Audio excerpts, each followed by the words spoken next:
Ah, dang. I just watched this guy. He's a van lifer from the UK. Life of Sai, his YouTube channel is, and he spontaneously decided to go to Thailand. He literally decided 2 or 3 days ago he was going to Thailand. And you know what? I love the fact that he's been that spontaneous, and I'm a little bit envious of it. Yeah, I remember the days when I was a little whippersnapper and I was able to just do something on a whim. I think the first major spontaneous thing that I did that was really exciting was I would have been in my early 20s and I was dating a lad called Andy. And I rang him, and the eclipse was due to happen. I can't remember what year it was in Cornwall. Bearing in mind we lived in Manchester, and I rang him and I said, "Do you want to go and see this? Drive down to Cornwall and go and see this eclipse?" Nah, he's at it. Nah, it's too far, and we haven't given an. And I'm like, "Where's your spontaneity? You're so fucking boring." Yeah, because I was horrible like that when I was young. Anyway, a couple of minutes later, he rang me back and said, "Like, let's do it." So we jumped in the car and we drove to Cornwall, and it was the most beautiful experience. It was really cloudy when we got there, and as soon as the eclipse happened, the clouds parted and we were able to see this eclipse in all its awe. It was just absolutely magical. All the birds flew off, because it went dark. It was just absolutely magical, and there was a group of people there, and Cornwall's a beautiful place anyway. It was just magical, and then we drove back. And then another time I was dating this pilot cock. Yeah, we'll get to that in a minute. And everybody was like, "Oh my God, you're dating a pilot." And I was showing these photographs. He was really good looking. And he was definitely a pilot because I'd met him in his uniform and all the rest of it, and we had no chemistry whatsoever. It was the physical attraction was there, but the chemistry, Anyway, he said he'd take me to Sardinia for a holiday. He'd hire a private jet and he'd fly me to Sardinia. So, of course, I was pumped about this. I was really excited. I think I must have been in my 30s, something like that. And I'd booked the time off work. And anyway, we're getting close to the trip and I've not heard from him and nothing was fucking being said. So I messaged him and he said, "Oh, sorry, I'm in Bali." What? I thought we were going to fucking Sardinia. "No, sorry, I'm in Bali." So that really fucking pissed me off. Anyway, I was really brave and I booked a flight to Ventura and I flew out the next day on my own. And I had an amazing holiday, an amazing time. I didn't feel threatened. I felt really safe being on holiday on my own. I met some great people. And, and some of the best nights out when I used to go out clubbing were the ones where I'd ring my friend 10 o'clock at night on a Friday night. "Do you fancy going out?" "Yeah, let's do it." And they were the best nights ever. And I really miss those days of being able to be spontaneous. And the reason why I can't be is, one, I stand in my own way, not having anyone to take care of the cats. But I am going to be, I'm doing something that is a pretty big thing for me with where I am in my life. I'm going to a festival at the end of May. Yay! And I'm actually really looking forward to it as well.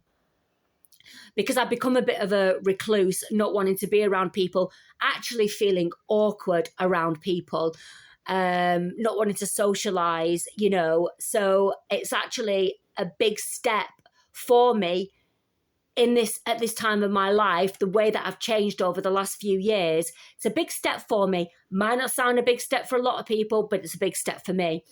I tried to be spontaneous tonight with a friend of mine who lives in the farthest of Scotland.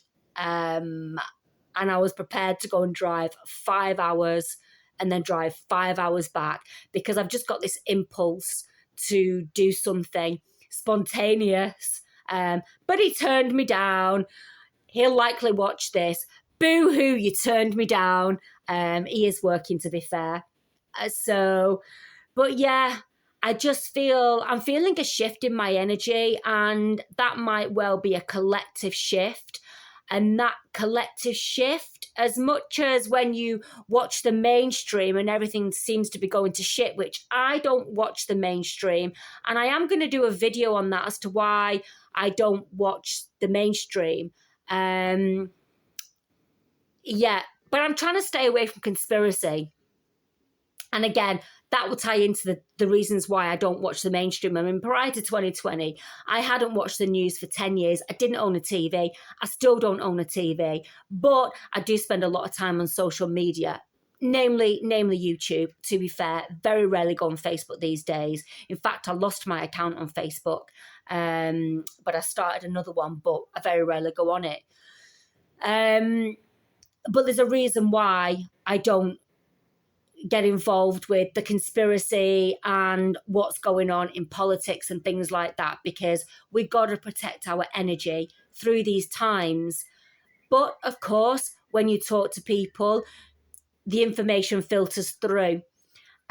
So it's interesting how my energy appears to be shifting for the better, as in wanting to do more things, yet the collective energy, there seems to be more of an oppression. And I think it's to do with the rise of people wanting their freedom. They're getting sick of it. They're getting sick of this oppression. They're getting sick of this impingement. I mean, I was talking to a guy yesterday and he was telling me how with all this nice weather that we've been having and we've had very little rain. And again, I do have an opinion on that. But anyway, harp anyone. What did I say? No conspiracy. There, he was telling me how, oh, don't do this, don't have barbecues, don't, water your garden, basically don't have fun. And he doesn't understand things to the degree that I do. So there's no point me going into the depths of the things that I perceive to understand about what's going on. But people are getting it. They're sick to death of being told how to live their lives. And hey, this started in 2020. And I will be honest, when 2020 hit, you weren't fucking keeping me in my house. I went out. To be fair, my mum was dying of cancer around that time. So I was taking care of her and stuff. But even if that hadn't have happened, I still would have been defiant. I didn't wear a mask anywhere. When they brought in that stupid rule of, only being able to walk down one fucking aisle, one-way system in the supermarkets. Nah, sorry, I was defiant and I had somebody say something to me and I went, if you're that fucking scared, stay at home. I won't have you, I'm paraphrasing, but I basically said, don't project your fear onto me because I don't have the same belief about what's going on as you do. So yeah, pretty envious of this guy who's just gone, fuck it, I'm going to Thailand. And you know what else he said fuck it to? $100,000 a year job. He was living in London, had this $100,000 a year job, but you know what? He's chosen freedom over the money. Fair play to him, and I think a lot of people are beginning to do that. Some people, it's not through choice. Some people are being forced. Like, there's a woman, I don't know her YouTube channel, she's 70 years of age and she's fucking living in her car. And people are telling me that the governments give a shit.